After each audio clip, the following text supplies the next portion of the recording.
A partir de agora vamos mesmo conversar com Aires Furquim. Primeiro detalhe, qual que é a avaliação geral que você faz aí? Vamos, claro que nós estamos falando aqui de toda uma política voltada para o agronegócio. Não, eu tenho a seguinte ideia, o caminho que se abre não é interessantemente focado em setores. Então, eu não quero aqui imaginar que o agro seja maior ou menor.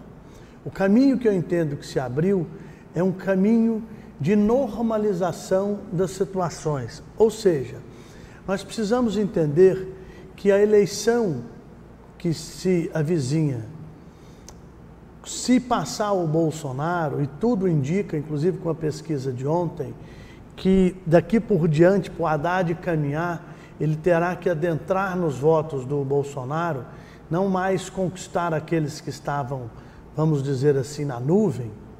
A situação começa a ficar mais difícil, eu cada vez mais animado com a eleição do Bolsonaro. Mas o grande objetivo, Fabélia, é tentar incutir na máquina da vida que ética e corrupção são pontos que não se encontram. Ou seja, nós temos que ter um governo ético e não corrupto. Se o Bolsonaro fizer um governo e implantar essas duas teses, por mais que a economia não seja sucesso absoluto, eu acho que nós conseguimos dar o grande passo inicial da caminhada de recuperação total do nosso país. É o momento de parar de achar que roubar todo mundo vai roubar mesmo? Não, eu acho que esse momento não deveria jamais ter acontecido. Mas uma vez estabelecido, em especial nos últimos 16 anos, de que é possível manter-se no poder comprando ao invés de governar, eu acho que agora é chegado o momento e foi dado um recado pela população de forma muito clara nas urnas, que nós temos que começar recuperando a moralidade da administração pública. Aires, esse recado nas urnas, especialmente nessa quantidade de citados em Lava Jato que ficaram de fora, porque houve um momento que achou que não ia ter grandes renovações e de repente nós vimos aí raposas velhas já que ficaram de fora. Eu costumo brincar, às vezes que eu digo assim, quem é dona de casa especialmente sabe que quando você vai fazer uma faxina num espaço que está muito incrustado de sujeira, da primeira limpeza não vai sair toda a sujeira. Nós podemos dizer que nessa primeira eleição não tem mesmo, não tinha condição de limpar tudo, mas que já deu um passo importante. Abélia, o mundo social, ou seja, o mundo que discute a relação entre as pessoas, ele não é tido como um mundo matemático. Então, muitas das vezes, o que você e eu pensamos, tem outras pessoas que não pensam daquela mesma forma. Então, seria uma utopia dizer que eu limpei tudo, porque esse limpar tudo vai da minha ótica e eu tenho outros oponentes que votam diferente. Mas o mais importante é o recado da moralidade. De 513 deputados, apenas 240 voltaram, ou seja, próximo de 60% de renovação da Câmara de Deputados. O Senado um pouco menos, mas também uma renovação muito forte. Se a gente olhar para o próprio umbigo, ou seja, para Goiás, dos 17 deputados que temos, apenas 7 voltaram. Ou seja, renovamos também mais do que 50%. E historicamente, essas alterações de poder não ultrapassam 30%, 35%. O que é que nós fizemos? Nós fizemos uma ruptura com o passado e isto quer dizer que nós estamos caminhando para um lado que é o lado de termos regra e que as regras haverão de ser cumpridas. Por exemplo, é algo extremamente importante o que os dois candidatos disseram ontem. Nós não pretendemos mexer na Constituição. A Constituição é a regra da vida. Ela tem apenas 30 anos. A gente pode dizer que a Constituição seria a Bíblia para o cristão. Exatamente. Ou seja, ela traz na própria condicionante as formas que nós temos para mudá-la. E para mudá-la tem regras. E as regras são, se não complexas, exigentes. Por exemplo, eu preciso de 3/5 na Câmara e no Senado. Ou seja, eu preciso que a população esteja efetivamente a fim de que a alteração aconteça. Então, essa mudança que nós estamos entendendo não é só dos atores no palco político, mas também naquela de que, olha, a ética, a regra haverá de permanecer, porquanto o mundo dos corruptos caminha para o fim. E esse mundo dos corruptos? Ontem nós tivemos aí a prisão do ex-governador Marconi Perillo aqui em Goiás. A gente já teve Beto Richa, a gente já teve Sérgio Cabral, né? Isso estou me referindo a governadores, né? Acho que o Beto Richa também é do PSDB, não é? Não é PSDB. O Sérgio Cabral, eu nem sei qual que é o partido. Era do MDB. Era do MDB. Então, assim, a gente já teve outros casos de governadores, aí no caso ex-governadores, sendo presos. Essas situações, mesmo que ele entre na cadeia e saia no dia seguinte, mas isso aí também deixa o eleitor com um ânimo de que a justiça haverá de ser feita? Olha, a questão do entrar e sair na cadeia, ela é uma questão de momento processual. Na verdade, haverá o tempo em que ele permanecerá, uma vez julgado. Então, a minha ótica hoje é de que nós tivemos, primeiro, a depuração do corrupto não gestor público. Se você fizer uma conta, o número de empresários e flutuantes do poder que estão presos é muito maior do que o dos políticos. Por quê? Porque a ordenação ainda era muito protetora, não ao cargo, mas ao ocupante do cargo. E nós temos agora essa mudança, lenta, mas temos. Então, agora é chegado o momento de que esses detentores do poder venham responder pelos seus atos. Um amigo me questionou se a prisão não foi muito próxima da eleição. Olha, nós não temos que pensar no momento da prisão, mas no momento do ato criminoso. Isso foi em 2010 e 2014. E vem essa investigação caminhando. Só que antigamente, o tal do foro privilegiado, essa ação corria no STJ. O Superior Tribunal de Justiça não tem aparelhamento para ouvir as testemunhas, isso demora muito. Quando ele perde o foro, que ele vem para a Justiça de primeiro grau, ela é muito mais célere nesse ponto, porque ela é aparelhada para a produção de provas. E então fez com que ela andasse maior. O raciocínio não é se ele foi preso muito próximo da eleição. É que os advogados, evidentemente muito capazes, jogavam todas as suas fichas de que isso só ocorreria depois da eleição. Então nós temos que entender o seguinte: o mundo jurídico tem o seu tempo.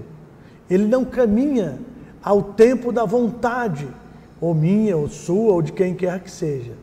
E é por isso que esses atos de flagrante corrupção estão acontecendo e pipocando o Brasil lá fora. E tem alguma situação ali que não se permite a prisão de um candidato? Tem, está na lei. 15 dias antes. O candidato e não 2 pode ser detido? Não, o eleitor.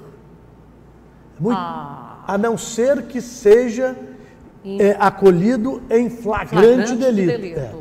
Então, às vezes as pessoas entendem o candidato. Não, não. É algo muito mais importante. É o eleitor que não pode ser preso.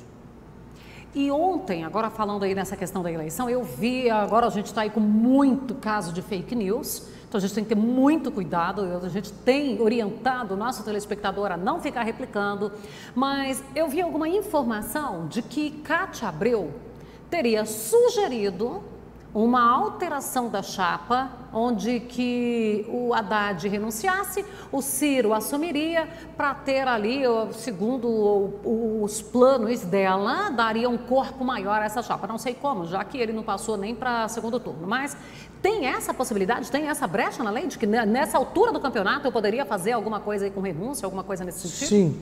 Tem. Não. Legalmente tem. A renúncia implica na substituição, tá? Agora, isso me desculpa a expressão, é forma leviana de pensar.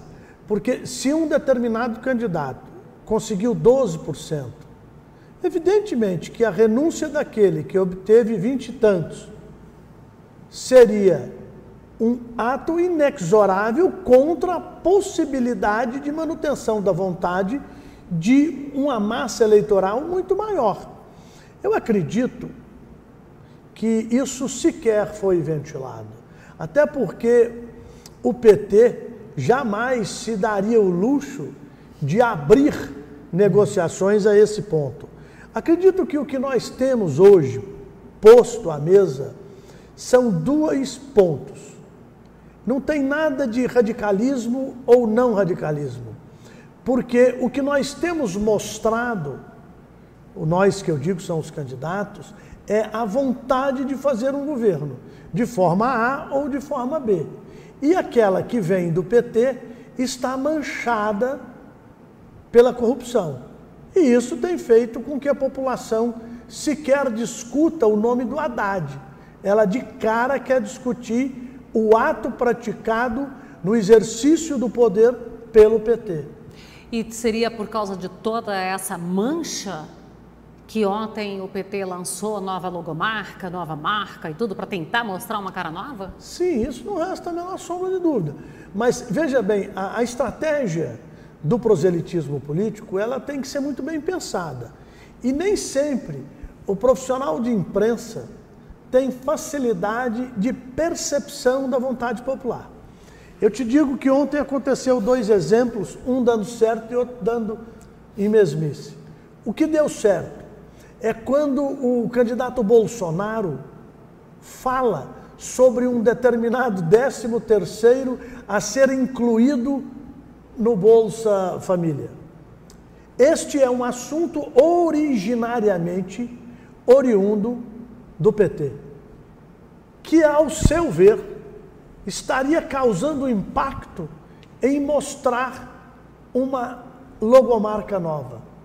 Ou seja, até nesse ponto, a improvisação popular, ou seja, o que o povo carrega o Bolsonaro, está sendo muito mais eficaz do que o altíssimo custo de marqueteiros que pensam a ideia PT. Agora é bom que nós possamos pensar o seguinte: nós temos no universo Bolsa Família algo em torno de 35% a 40% de fraude. Se você efetivamente tira as ONG, as pessoas que não deveriam estar cadastradas, você tem uma economia de até 40%.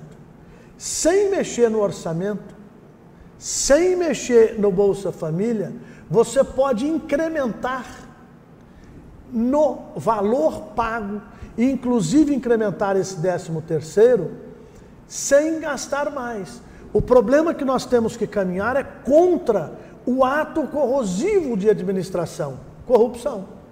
E aí, nesse caso, um posicionamento extremamente inteligente. Eu acho que ele, além de ser inteligente, ele busca primeiro aquilo que o povo quer. O que é?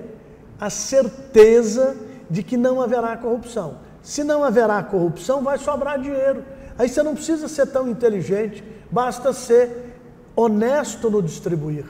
Ontem, que a gente está quase terminando aqui, Zenilton Franco está acompanhando a gente. Zenilton, um abraço para você, obrigada pelo seu carinho, tá? Só não mandou a cidade de onde que ele está acompanhando a gente, mas um abraço para você. A gente viu aí dentro daquela, vamos dizer assim, daquela intransigência típica do Bolsonaro, uma que vem com coerência, quando Roberto Jefferson teria dito que ia apoiá-lo e ele dispensou esse apoio nesse momento. Olha, Isso tem um pouco de proselitismo, eu sou obrigado a reconhecer. Apoio que vem para buscar condicionamento é interessante. Apoio que vem trazer mesmice, este tem que ser repelido. Na verdade, o que Roberto Jefferson tenta fazer é montar numa garupa de um cavalo que passa encilhado. Isso é outra história.